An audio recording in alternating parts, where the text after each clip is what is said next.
Welcome to the All Eers podcast, powered by HD Media.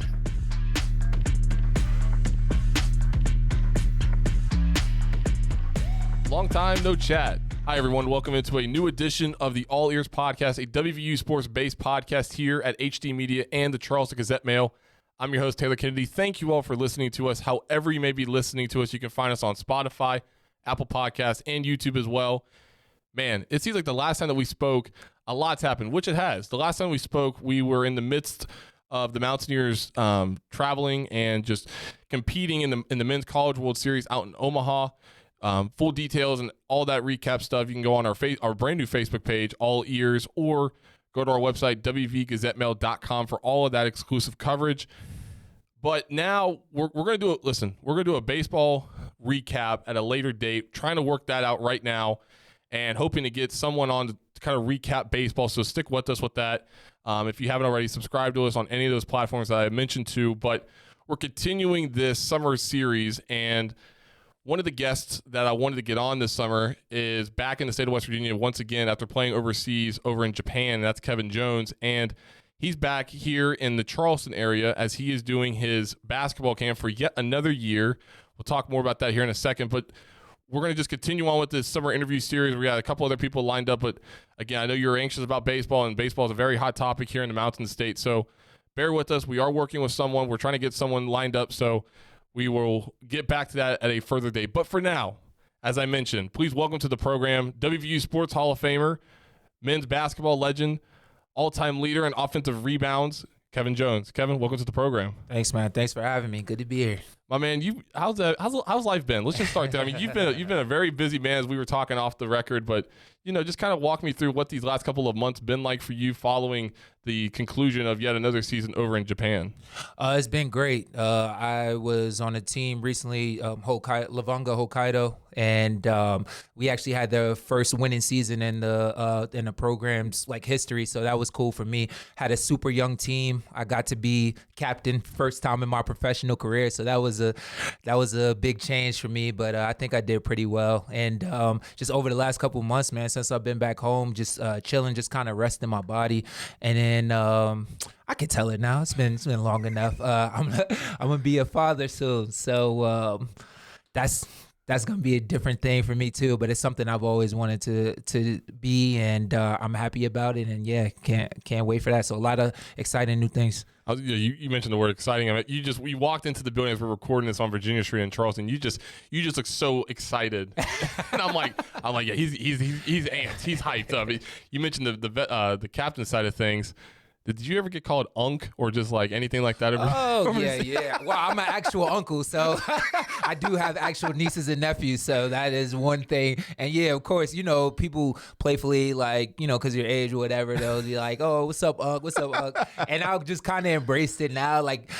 I feel like it's a weird thing because in sports, it's when you get older, you just kind of feel like you get thrown to the side or somebody new comes up, so it's whatever. But I've been kind of embracing that and just trying to drop knowledge on the new generation whenever they would ask. So I'm embracing that uncle role. Talk about that, because that's a really interesting concept that you pointed out. As an older basketball player and a guy that's been playing professionally for well over a decade now, how do you go about picking up bits and pieces from these younger guys whenever the game of basketball just seems to continue to evolve on an annual basis? I try to be a sponge. I never think I'm too good or know too much to improve. That's what it's like. Every year I try to find something in my game to fine tune and improve. And the younger generation will teach you a lot because, the game is different now. Like you said, it's more fast paced. Back when I played, it was kind of the transition of big men having guard skills, playing out more in the perimeter. So I kind of missed that way. So I'm still trying to catch up to that. But like I said, the younger generation, they keep you fresh, man. They keep you going, energized. And I like to be around that energy. From the standpoint of a cultural perspective over in Japan, I know you've played professionally in a lot of different countries in your decade-long career, but culturally, when you go to a new place in a new country, How do you go about approaching the cultural aspect of a brand new place? But again, it's a country that you're very familiar with, because I think what was this, your third or fourth season you just completed in Japan? Oh no, it's been way more. It's been like I've been there since 2019, so like about 6, 7. That just tells you how much I've lost track of time. I swear to you, today's Wednesday as we're recording this, and I thought today was Tuesday. Hey, listen, it happens. I lose track of my days. It's fine.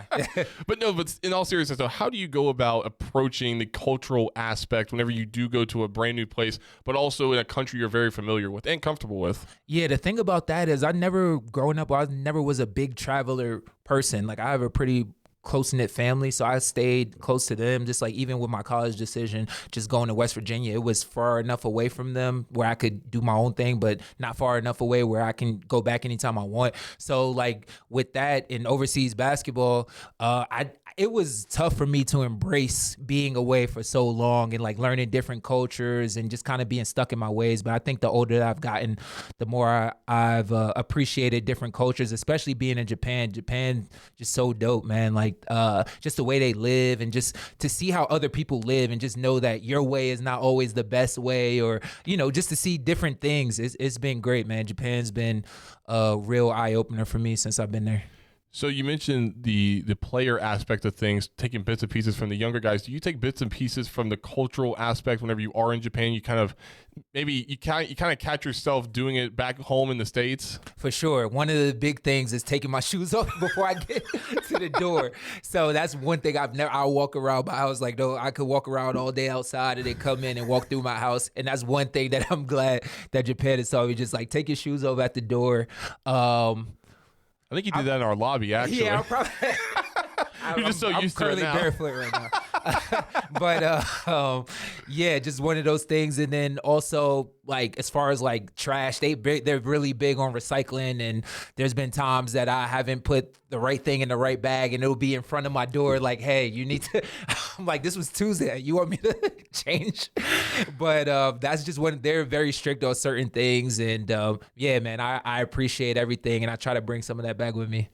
I know so often I talk with players, whether it be currently or former players, but just for you, as you've seen your game go along the years, I know you go back to the younger generation, you kind of take bits and pieces from them, but biggest shift, biggest difference in your game, maybe since the turn of the decade, or even maybe since you began your professional career now in the year 2026, biggest shift, biggest difference? I wouldn't say it's a huge difference. I would say, if I'm being honest, I'm not as good of a rebounder as I was in college, but that's also because I feel like I play a lot more on the perimeter now than I did in college, so I'm not around the basket as much. I'm not asked to do the same things I was asked to do in college, because it was like that was the only way I was getting on the floor, at least in the beginning of my college career, was rebounding the basketball and doing all the dirty work. But now that I'm being featured more in different offenses and everything like that, having to learn how to bring the ball up, having to learn how to initiate an offense and things like that. So I would say that's probably one of the biggest things, just being a little bit more versatile in my play. I asked Nathan Adrian this a couple episodes ago, just going back to his days playing in Italy. I'm curious because obviously Europe, Asia, two separate continents, but at the same time, basketball internationally just continues to expand on a much larger scale, and you're starting to see a lot more competitive games, whether it be in the FIBA competition, the Olympics even. For you, where does the U.S. sit compared to how professional basketball is played over in Asia, especially in Japan? Well, Japan has gotten way better as far as like talent wise since I first got there. It's a lot of guys. Jared Culver, for example, he led the league in scoring, had a couple 50-point games this year out there. So, you know, there's guys that's coming out there, more and more talent as the years go by. And I would say, to me, U.S. basketball is always going to rank number one. That might be a little bit biased, but also I feel like it's the truth. But Asian basketball is growing so much. I feel like every year I get back in Japan, I'm like, yo, these guys have gotten so much better over the summer. And I think a part of that is watching U.S. basketball, just learning different drills from them and then just incorporating it on their own. And and just putting in the work. So I would say, it hasn't surpassed Europe basketball, and I don't think it will, but it's definitely gotten way better since I've been in Japan. So along that line, then, is there anything that Japan is doing on a basketball level that the U.S. is not? No. Are you talking about on the court or off the court? On. No. I think they're adapting more of a American style of play where it's a more high-powered offenses. It's not as much defense being played. They're valuing more guys who can come in and score. Where when I first came in the league, it was mostly a big man league because you only allowed 3 imports per team. And obviously the smaller guys are the local guys that are there. So during the last couple years, they've incorporated more small forwards and American guards in the game. So I think that's the most where it's changed. I feel like they just embraced the American game a little bit more free-flowing and stuff like that. So for you, obviously, again, you've been playing professional basketball for a little over a decade now. Do you kind of get to the point, or do you get to a point during a season where you're kind of like, okay, this may be close to the end, or have you already had those thoughts? If you want to share, I mean, obviously, as a podcaster, journalist, I'm always going to have to ask these questions. But just from your perspective, I mean, again, you've been playing for over a decade. A lot of guys don't make it over a decade, especially playing professional basketball.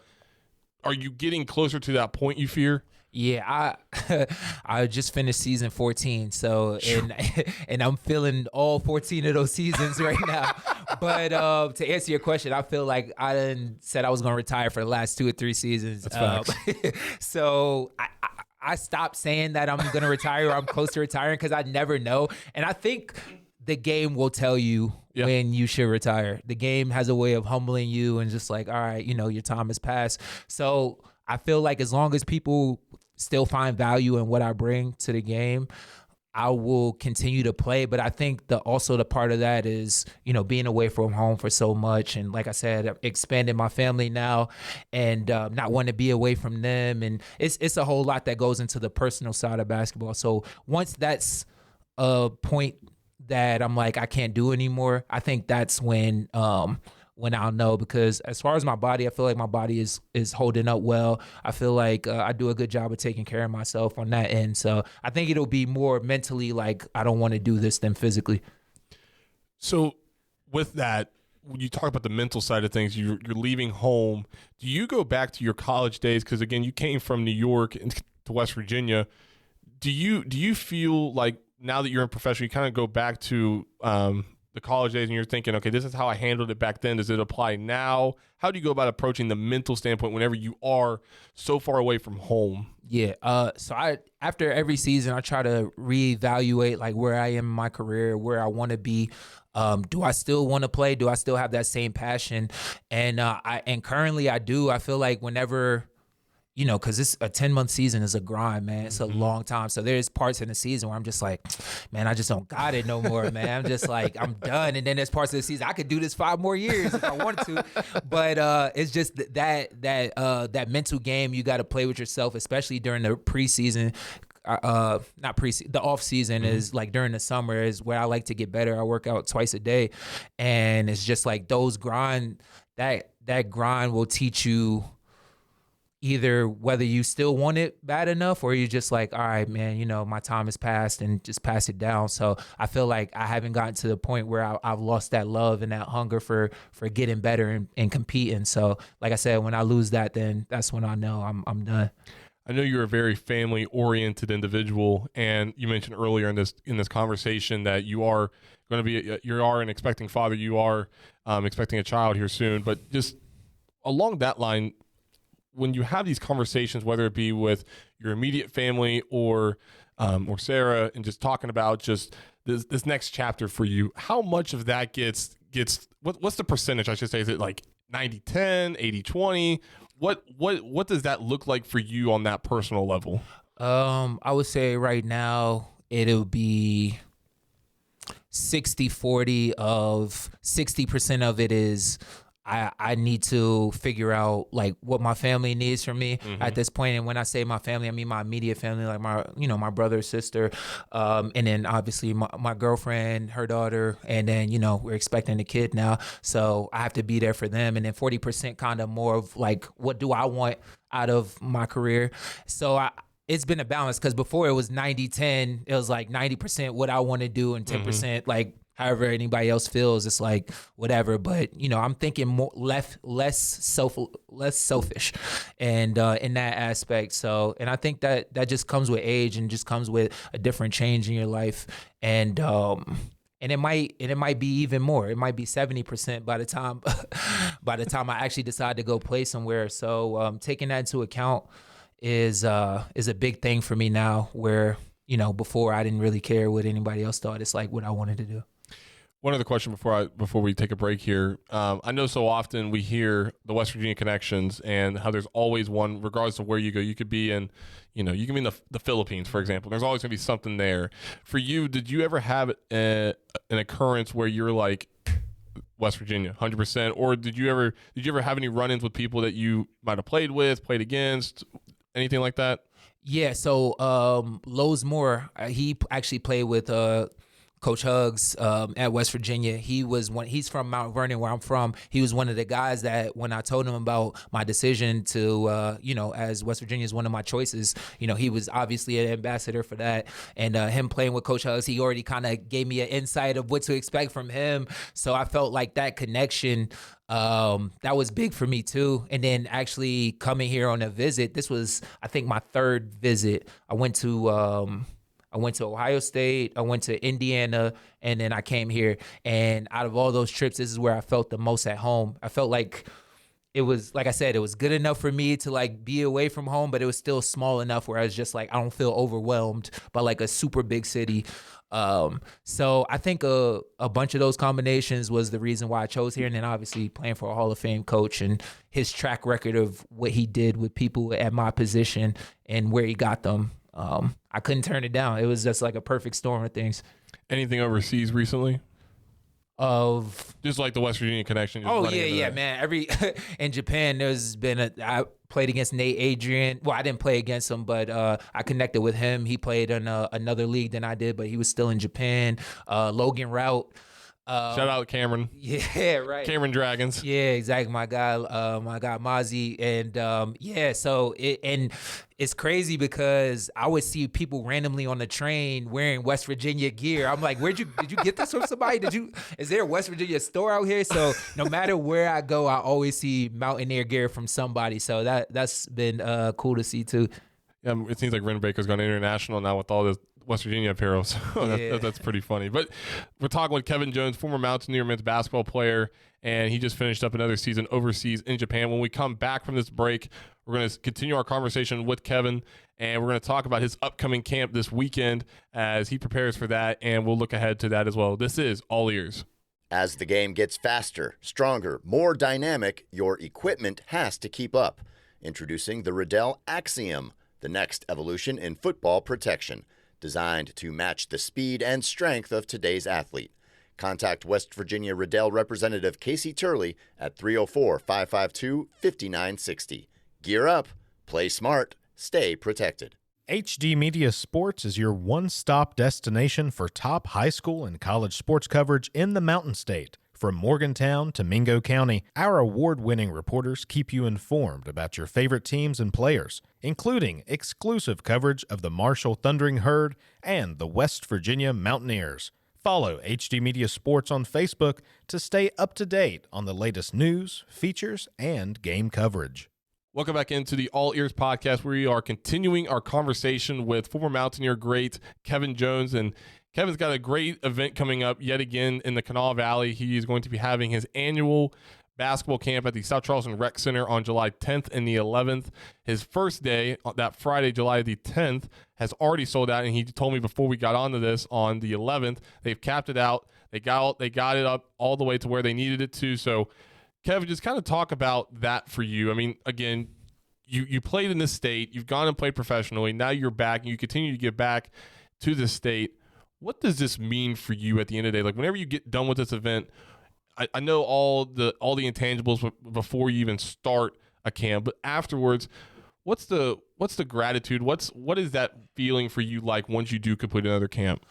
I could tell you it's nerve-wracking going into it. It's so much that goes into doing a camp.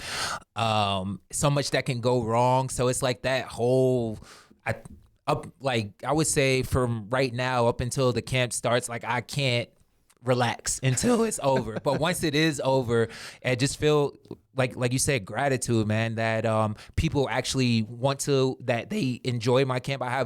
This is the fourth year of it, and I have kids that has like kind of grown up throughout my camp, seeing them throughout the years getting better and playing for different teams. That brings me joy, and that's what the camp is all about. Just getting better, learning some things, having fun, and for the third year in a row, we were able to do it for free again. So that's a big thing for me too, is that, people who might not have been able to get those chances, if they had to pay for them, they can have that same chance. And that's what it's all about, man. Just giving back to the community that gave me so much.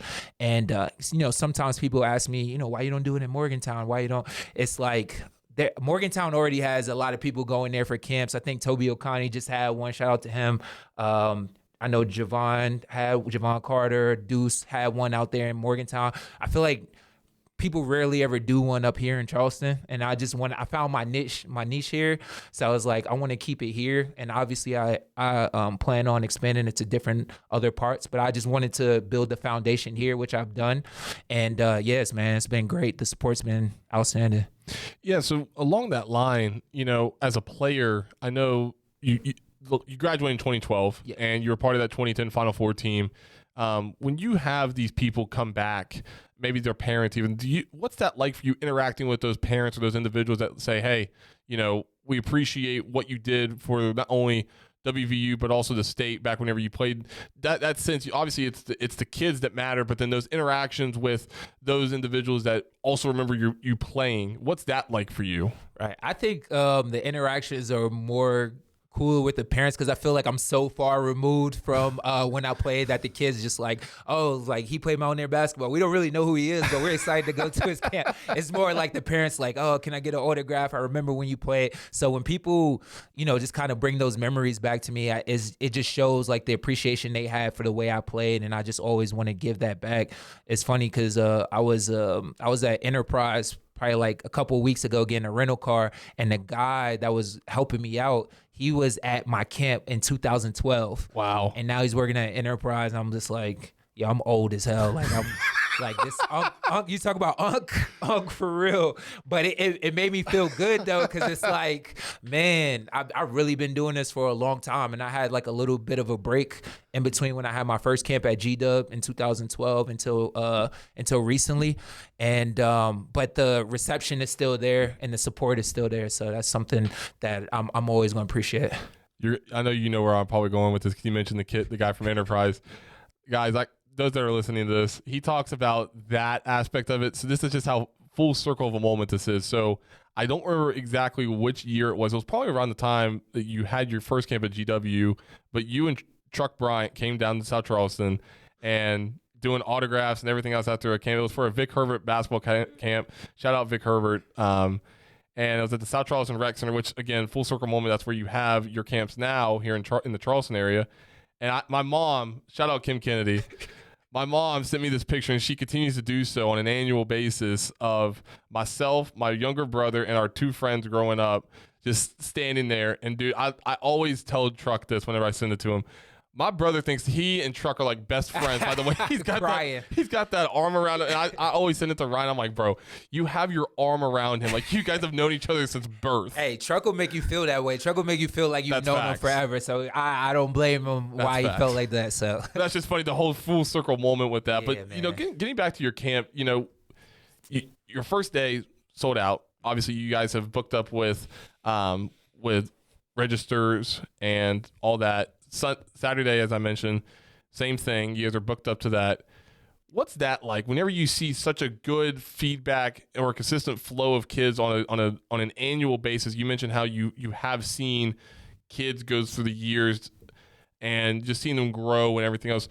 When you see that, or you just see a kid back that might have been at a camp a year or two before, what's the uniqueness of that? Just continuing to see a young player develop and just continue to pour into a game that you once loved at that age. Right. Obviously, making it free helps to bring the kids in. But even if it was free and the camp was, not good, people were not going to come to it. So I think that's one of the aspects too, is that I just wanted to put on a good camp and bring back former alumni that, that like working with the younger generation, who have a lot to teach. And I just like bringing people back that, some you might have forgot about. You never know. It's like, oh, what is this guy doing now? Oh, he's coming back for a camp. This is cool. Like the kids may not know him, but the parents definitely do, and they can teach the kids about him. So for me to be doing this for a fourth year in a row, and like I said, the support that's been going on with it's been great. And you don't know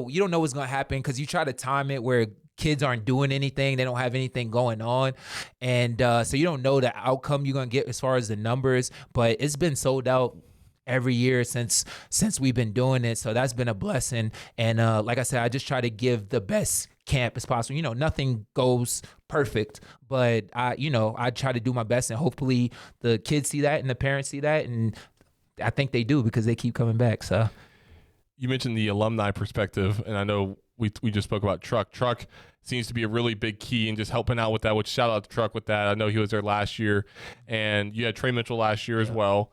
The importance, I know you briefly hinted at it with that, but just the importance of getting these alumni back into a state that just showed so much compassion and love and support during their time, whether it be 2 years, 4 years, 1 year, whatever it may be. The importance of that, and just continue along that theme of just getting these alumni back home. Right. I have to credit a lot of that to John Flowers, who's been a big alumni guy that he keeps in touch with everybody. He always wants us to come back and do things, run camps, the Best Virginia, just different things like that. And we just grew such a close-knit family. And I think also a lot of that came from Coach Hugs too, who's always kind of like preached that and made it so that when we did come back, it always felt like home. I talked to a lot of my teammates, and when they go back to their schools, it's not the same feeling, or a lot of them don't even go back to their schools. So when I tell them that we have our own alumni locker room in the practice facility, when we go, it blows their mind. So just to speak to that, like I said, like you said, Truck always come to any of my things to support me. I always go to any of his things to support him. Vice versa with John, Deshaun, any of the older teammates. I think that connection and that brotherhood is something that we learned throughout the years, and I don't think it's something that'll ever go away. And it's super important for us, because it keeps the next generation going. And I think it's a good recruiting tool too. You come back and you're like, oh, this guy played 20 years ago, but he's still here working out, and it's still all good. So I think it just works out for everybody. You mentioned Hugs, and just talk about him, because I mentioned this with Nate Adrian, and I know he mentioned Coach Everhart as well, and Billy Hahn. But with Coach Hugs, obviously a guy to you. I know, just speaking with you off the record, and I know that he's an individual that I don't think words would, and you can correct me if I'm wrong, but it just seems like whenever you and I talk, I don't think words can describe the importance and the significance that he had on your life at the time. So along that line, do you still catch yourself sometimes whenever you are still playing professionally where, you it does call you back to your days in Morgantown playing for Coach Hugs, and you're like, it all makes sense now and whatnot? Do you ever have that? For sure, man. He's taught me so many life lessons, man, that I didn't know I was learning at the time, but now it's like, I understand why he wanted me, and it's carried me throughout my career. And I don't think I would have him, along with some, my high school coaches, since I started basketball, that I don't think I would still be playing if I hadn't learned those lessons. To work hard, always take accountability for yourself, and just be the hardest working person in the gym. And that's carried me throughout my career.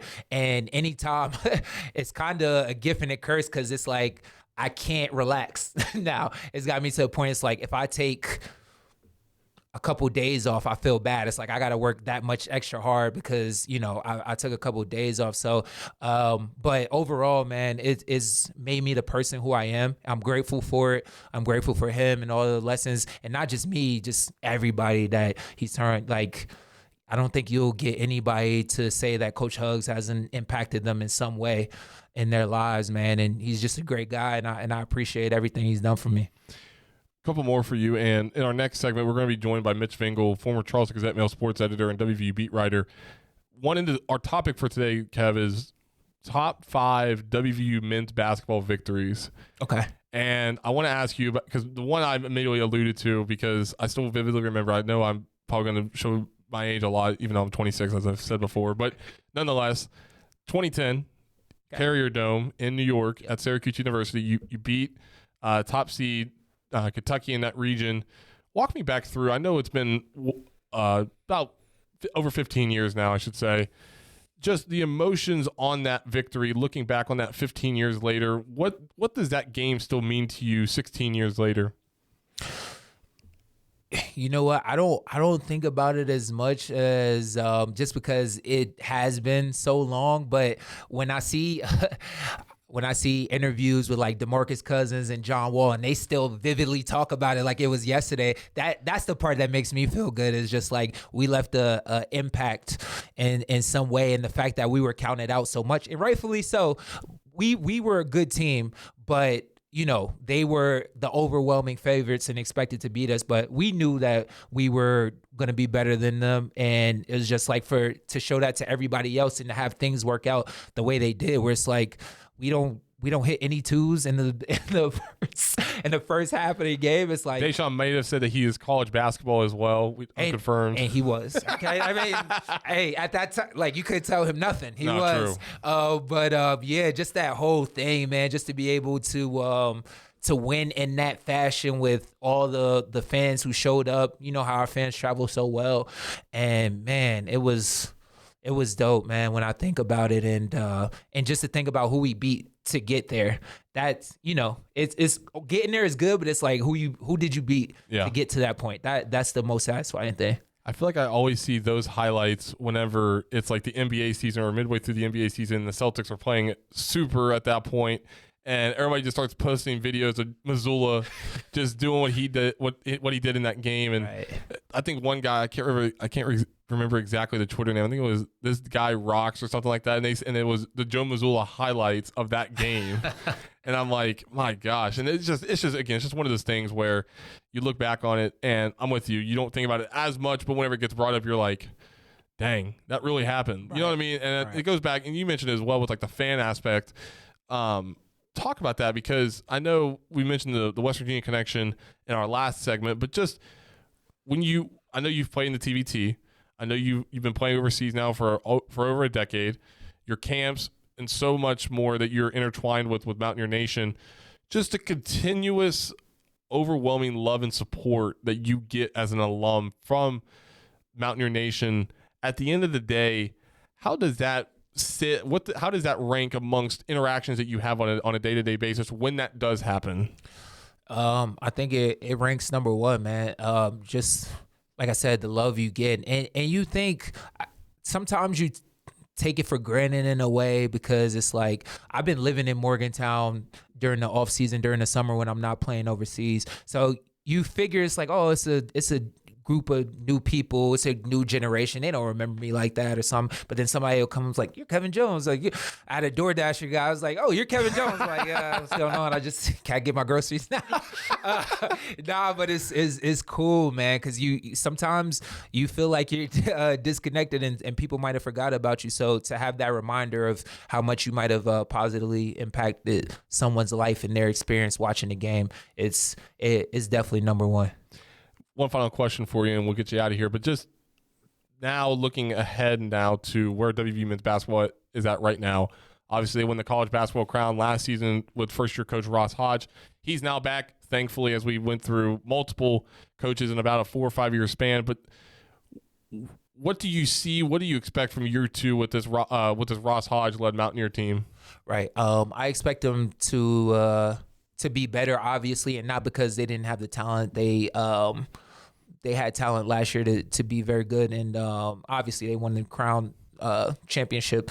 But I just think it would be more cohesive for him, because he'll have another season under his belt. He'll know what to expect from the Big 12. He knows the type of recruits he'll need to compete in the Big 12.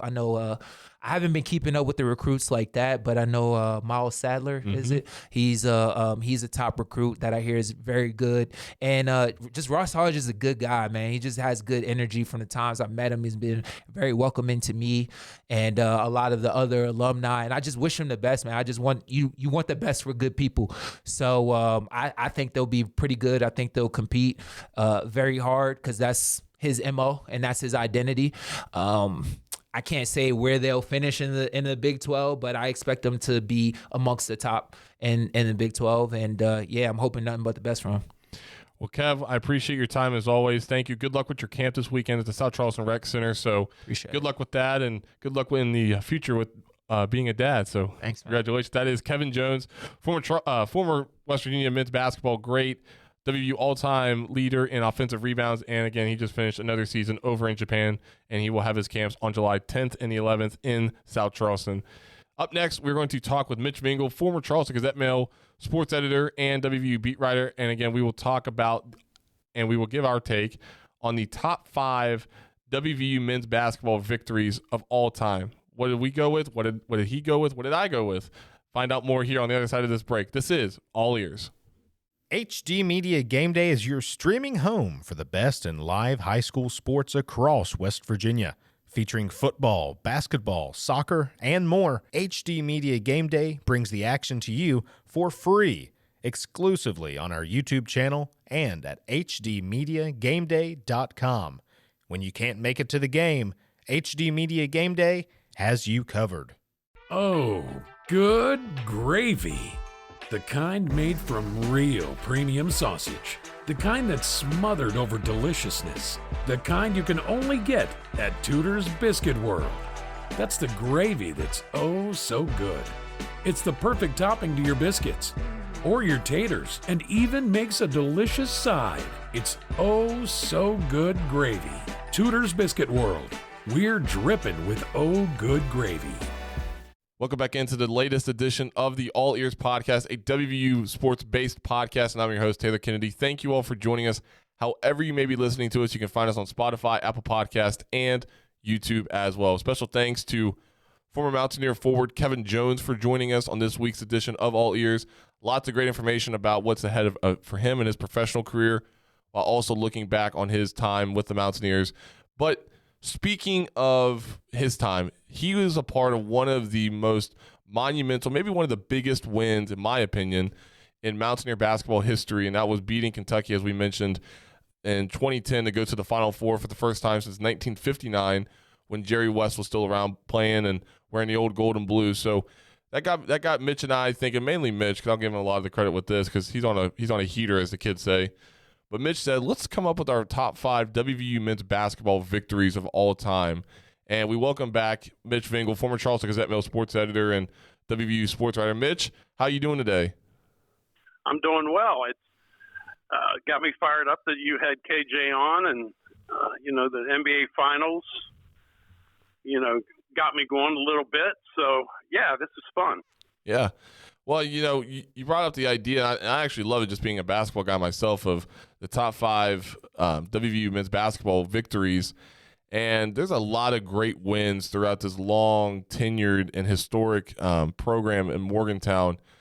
So with that being said, again, I know you probably go around a little bit, as I probably will as well. I got my list, you got your list, but what wins stand out to you and you say, okay, this is one of the top 5 best Mountaineer men's basketball victories of all time?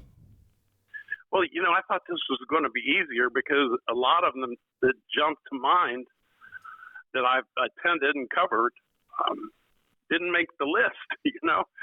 West Virginia's defeated the number 1 team, I think, 5 times, and the one that jumped to my mind was UNLV in '83, but they had just lost, so technically they're number 1, but everybody knew that they weren't going to be when the next poll came out.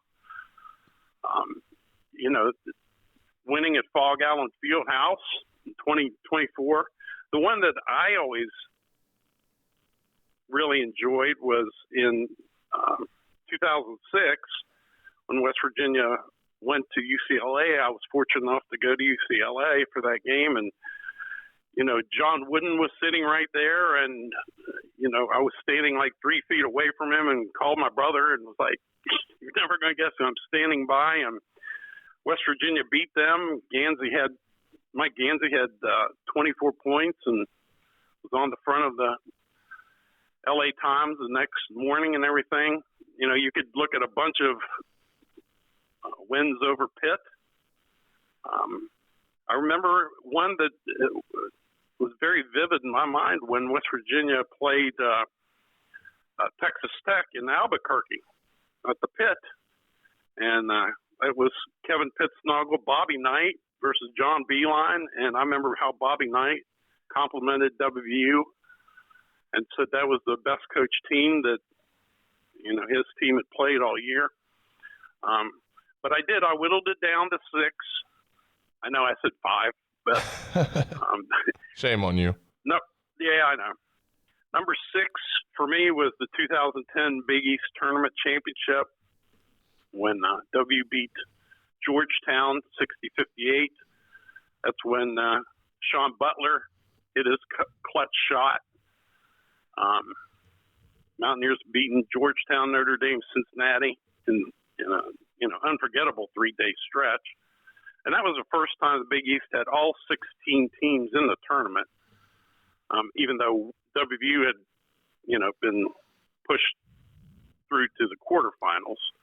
So that was exciting. One that jumped to my mind that is included, number 5, is the famous Boise NCAA tournament game when, of course, the Mountaineers defeated Bob Huggins' Cincinnati Bearcats in the second round of the West Regional. And that was, of course, Jared West launching his 25-foot buzzer beater that banked off the backboard. I remember going into Cincinnati's locker room. I went there first because I knew that the ball had been tipped, and the Bearcat looked at me and he was like, yeah, it didn't just get the tip of my finger. It was like halfway down my finger, yet it still went in. 2005 over Wake Forest, probably the best win of the John Beeline era.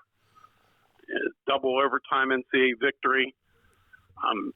Wake had Chris Paul on it. W was a number 7 seed. That was Gansey, Pittsnoggle, Tyrone Sally delivered, some huge moments. And it sent W to its first Elite 8 since 1959. Number 3, and you might poo-poo this, but 1942 NIT championship. Yeah. W beat Western Kentucky. And at the time, the NIT was, probably bigger than the NCAA tournament. It was in World War II days. Played at Madison Square Garden in New York City. It was, Mountaineers' first national title in men's basketball. And, sort of the reason why it's always stood out in my mind. Even I wasn't there. I am not that old. But the coach was Dyke Racy, and I used to work in Morgantown at the Dominion Post way back when. And, of course, the Racys owned Greer Limestone, but also did own the Dominion Post. And, as well as Metro News and WAJR and all that stuff.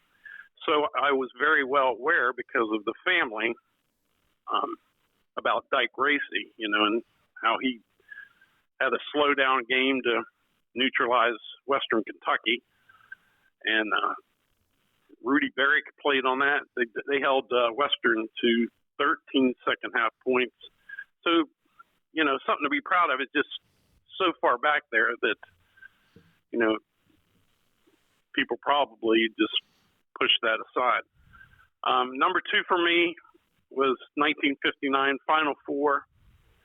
West Virginia beat Louisville 94-79 to send them to the national championship game. Of course, we know that West Virginia lost that, but just a huge victory to get to the championship. Jerry West scored 27 in the first half, and the Mountaineers had a 16-point lead. And as Willie Akers, folks down Logan know Willie. Fred Schaus coached that team, and it was played at Louisville's home court, Freedom Hall, and they had won 10 of 11 coming in, including over number 2 Kentucky. And then, of course, number 1 for me, I can't not say that 2010 Elite 8 win over Kentucky that you mentioned earlier. I mean, I was there, Joe Mazzulla game, Deshaun Butler.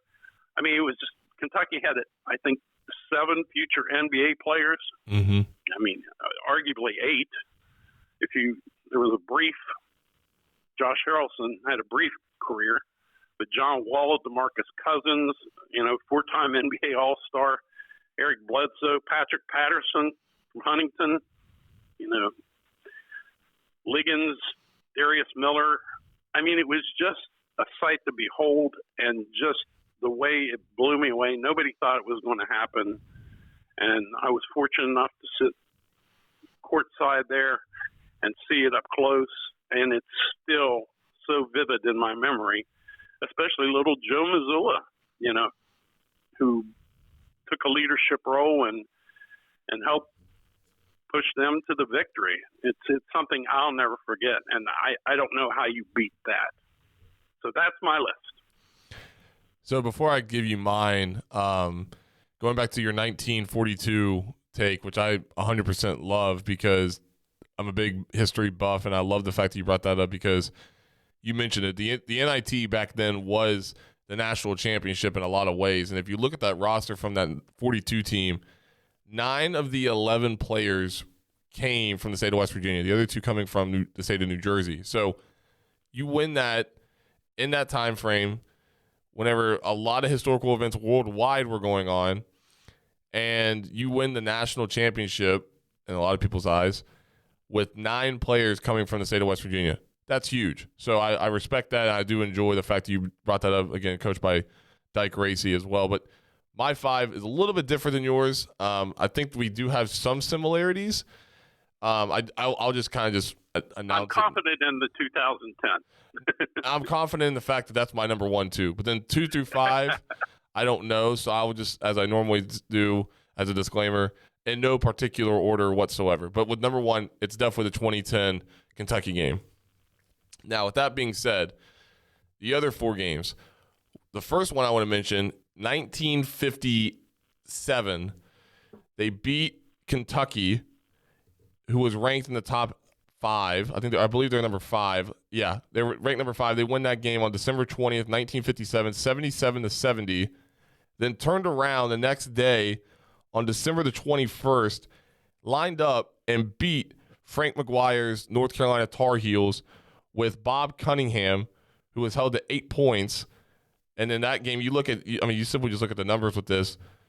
A couple guys scoring in double figures. Don Vincent leading the way with 15, but then Jerry West, 14 points, 9 rebounds. So that, to me, you win a game on a Friday against number 5 Kentucky, who had Adolph Rupp. Then you turn around the next day and beat another blue blood, and you beat Carolina, who was ranked number 1 in the country. That is a monumental series of events for a Mountaineer team led by Jerry West, Fred Schaus, and you mentioned those guys that played on that roster or were on that roster the next year when they were the national runner-up. So that, I'll start there. That to me is one of the top 5 wins. And I'll call it a BOGO because I'll buy one, I'll get one in the process. So I'll combine the 2. We'll take it. Yeah. So that's 1. So now I got 2. I think that Kansas game that you mentioned, New Year's Eve of 2024, the way that they won that game with the team that they had at that time, that was Javon Small's coming out game because he just freaking balled. And then the next month, I believe it was, they beat Iowa State at home, and Iowa State was also ranked in the top 5. So you had 2 huge wins with the Kansas game having more of an edge over that Iowa State win. Winning that game in Fog Allen Fieldhouse, unbelievable.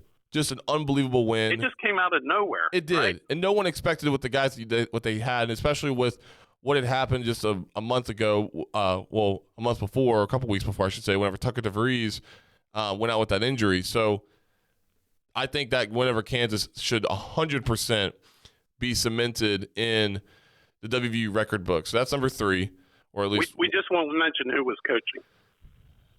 Who was it again? I'm just kidding. Anyway, I do think in a lot of ways you are 100% right with that game against Wake Forest whenever it went into triple overtime and they beat Chris Paul. I agree with you. Biggest win in the John Beilein era ever, because the way that they did that on a national scale as a lower seed, that to me is the game that put West Virginia on the map on a national scale in the men's basketball realm. You mentioned it, Kevin Pittsnoggle, Mike Gansey, Tyrone Sally, J.D. Collins, Patrick Beilein. You could start naming a bunch of other guys, Dior Fisher as well. I mean, just a group of guys put together with a guy with John Beilein, and they won that game in a way that I don't think a lot of people thought they would have won because of how good Wake Forest was, led by Chris Paul. And a lot of people counted them out, but the Mountaineers winning that game in triple overtime against Wake Forest should forever be documented in the history books. So that's my 4th one.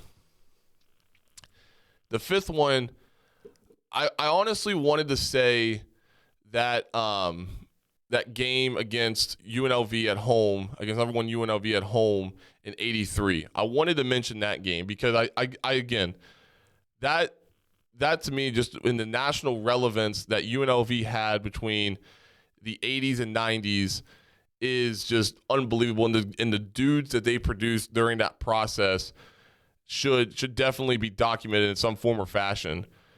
But, and I wrestled with this, I'm not going to lie to you, because, again,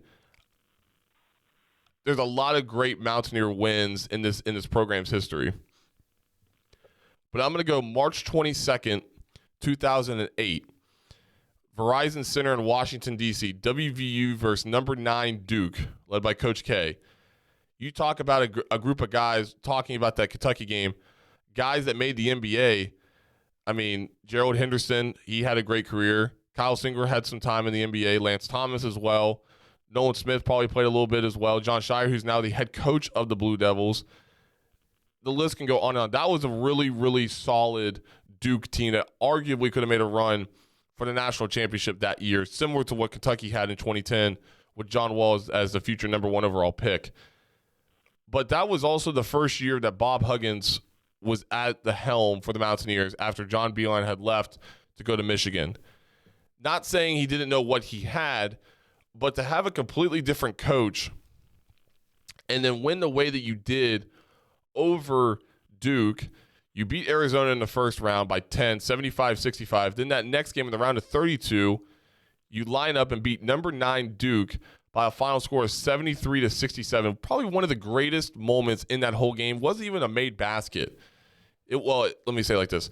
It followed the made basket whenever Cam Thurman just absolutely plowed through Gerald Henderson after a made basket. I mean, he just ran right through him. Didn't even think twice about it. Just ran right through him.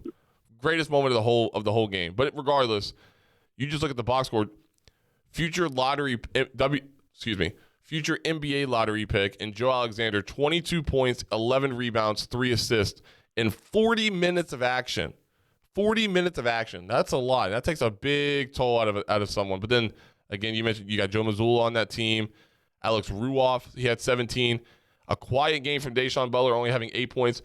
Current LaSalle coach Darius Nichols had 5 points in that game. So in the way that they won that game with the team that Bob Huggins had inherited, not knowing what to expect. Now again, you lose the game in the next round in the Sweet 16, but beating a top 10 team in Duke that had national championship aspirations, I think that is one of the bigger wins in WVU men's basketball history with a brand new coach, having a brand new team. I really think that one stands out to me as well.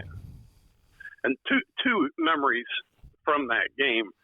The first one was, I remember being there and when both teams walked out, and I looked at them and I went, I think West Virginia can win this game. It immediately came to my mind. And the second one was after the game, I went straight to Cam Thurman. I mean, to me, he was the guy. He was the, what do you call it? Not a thug, but what do you call him? Bad boy.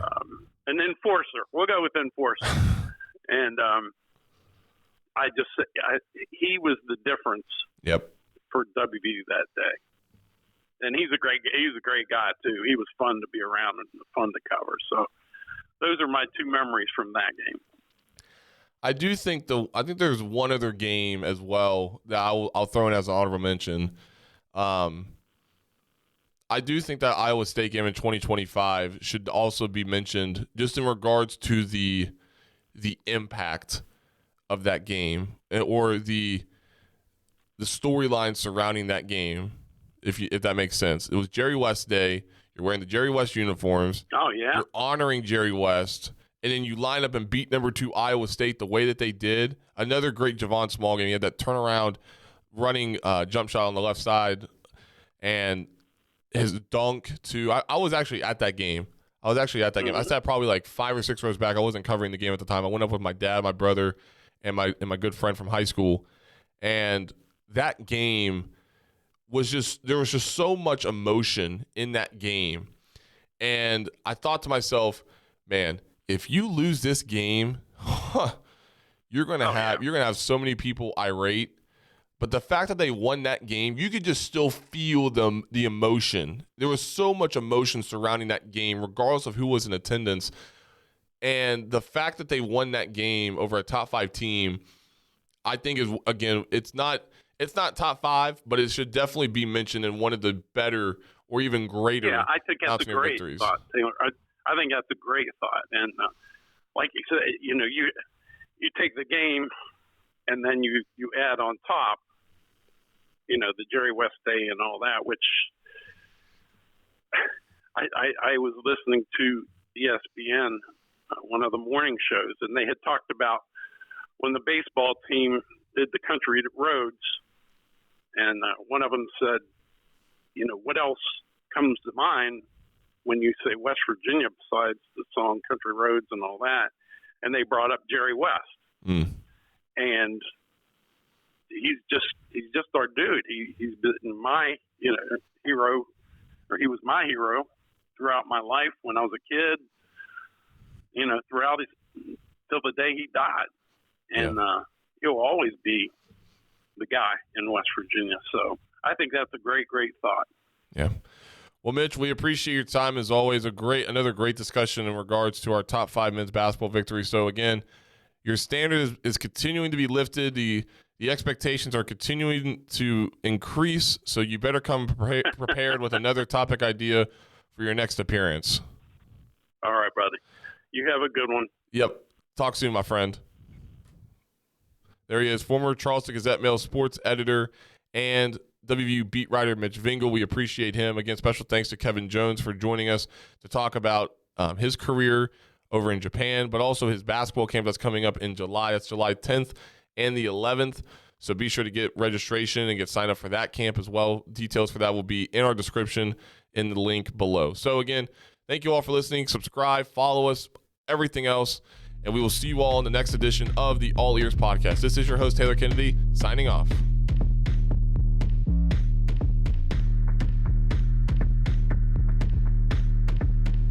You have been listening to the All Ears Podcast, powered by HD Media.